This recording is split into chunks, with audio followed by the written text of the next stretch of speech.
Question 3a. Identify 6 factors which led to the widespread of idolatry in Israel during the time of Prophet Elijah. Because of the foreign princess Jezebel, who married the Israelite king, and he brought with him the idol worship, changing lifestyle from pastoralism to agriculture. That is now when the foreigners settled in Canaan. Israelites changed their lifestyle from pastoralism to agriculture when they settled in Canaan, and this forced them to worship the gods of fertility. Israelites worship God and Baal gods on different occasions, that is syncretism. The kings built temples for Baal.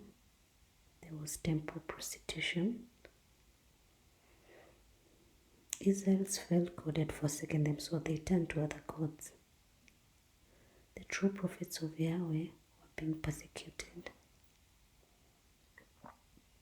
The king made festivals for the Canaanite gods.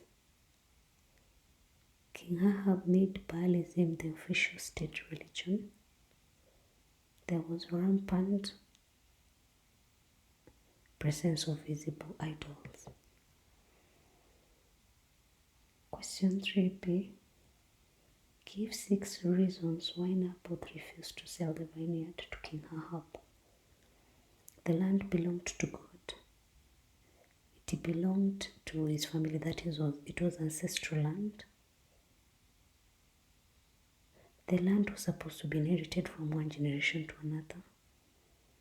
It's because Naboth respected Mosaic law on land issues. That is, he did not want to disobey God. The land was not meant for sale.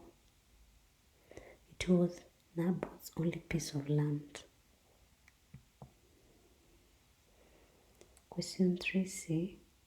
What lessons can Christians learn about social justice from the story of Naboth's vineyard? That is, as Christians should not use their positions in leadership to acquire wealth falsely. Christians should protect the poor against corrupt leaders. They should safeguard property or inheritance. They should not be misled by relatives. They should execute justice. Christians should condemn all forms of injustice. They should fight for the rights of the weak. There is punishment for those who exploit the poor. Christians should be remorseful. And Christians should expose corrupt leaders.